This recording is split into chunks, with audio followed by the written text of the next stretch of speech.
அனைவருக்கும் வணக்கம். கடந்த 100 ஆண்டுகளுக்கும் மேலாக அடித்தட்டு மக்களின் வாழ்வில் கல்வி ஒளிபாய்ச்சி கொண்டிருக்கும் நமது அட்வென்ட் கிறிஸ்தவ உயர்நிலைப் பள்ளியின் 8ஆம் வகுப்பு மாணவன். என் பெயர் மோகன்.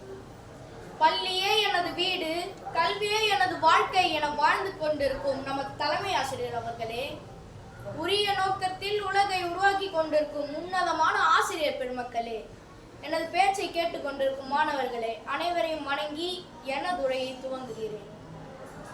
தூத்துக்குடி என்றாலே நினைவில் வருவது முத்துக்கள் தான். அந்த முத்துக்களில் ஒருவராக பிறந்தவர்தான் வ.உ. சிதம்பரம் பிள்ளையும். இந்திய விடுதலை போராட்ட வரலாற்றில் தமிழகத்தின் அடையாளமாக திகழ்ந்தவர் இவர். தூத்துக்குடியில் இருக்கும் ஒத்தப்பிடாரத்தில் 1872ஆம் ஆண்டு பிறந்தார். இவர் தந்தை உலகநாதர், தாயார் பரமையம்மாள். வ.உ. சிதம்பரம் பிள்ளையின் தந்தை அவர்கள் அப்பொழுதைய இந்தியாவின் மிக முக்கிய வழக்கறிஞர்களில் ஒருவர். இதுதான் வ.உ.சியையும் தனது தந்தை வழியில் செல்ல காரணம். தனது கல்வி படிப்பை தூத்துக்குடியிலும் அதன் அருகில் உள்ள திருநெல்வேலி மாவட்டத்திலும் நிறைவு செய்தார். தனது கல்வி படிப்பை நிறைவு செய்த பின்னர் தூத்துக்குடியில் இருக்கும் மாவட்ட நிர்வாக அலுவலகத்தில் வேலைக்கு சேர்ந்தார். வேலைக்கு சேர்ந்து சில ஆண்டுகளுக்கு பின்னர் அவர் சட்டப்பள்ளியில் பயின்று தன் தந்தை உலகநாதன் போலவே ஒரு வழக்கறிஞரும் ஆனார்.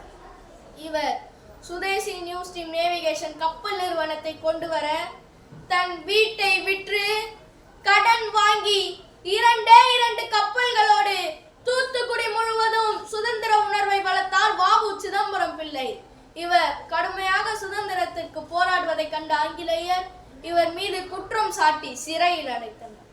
சிறையில் மாட்டிற்கு பதிலாக வ.உ.சியை செக்கெடுக்க செய்தனர். ஆங்கிலேயர் அரசு இவரை விடுதலை செய்தது. விடுதலை பெற்று வெளியே வந்தவுடன் தன் வாழ்வில் மிகுந்த சோகமும் கவலையும் மட்டுமே மிஞ்சியது. தன் குடும்பத்தை காப்பாற்ற சென்னையில் மளிகை கடை நடத்தினார். மண்ணெண்ணெய் விற்கும் நிலை இருப்பினும் சுதந்திர தாகத்தை அவர் ஒருபோதும் கைவிடவில்லை. அப்பொழுது இந்திய தேசிய காங்கிரஸ் அலுவலகத்திற்கு சென்றார். தன் இன்னுயிரை திறந்தார். உச்சபட்ச செல்வத்தையும் வறுமையையும் அனுபவித்த ஒரே மனிதர் செக்கெழுத்த செம்மல் வ.உ. சிதம்பரம் பிள்ளை என்று கூறி எனக்கு வாய்ப்பளித்த தலைமை ஆசிரியருக்கும் எனக்கு பயிற்சி கொடுத்த ஆசிரியர்கள் மக்களுக்கும் என் பேச்சை கேட்டுக்கொண்டிருக்கும் மாணவர் அனைவருக்கும் நன்றி கூறி விடைபெறுகிறேன். நன்றி, வணக்கம்.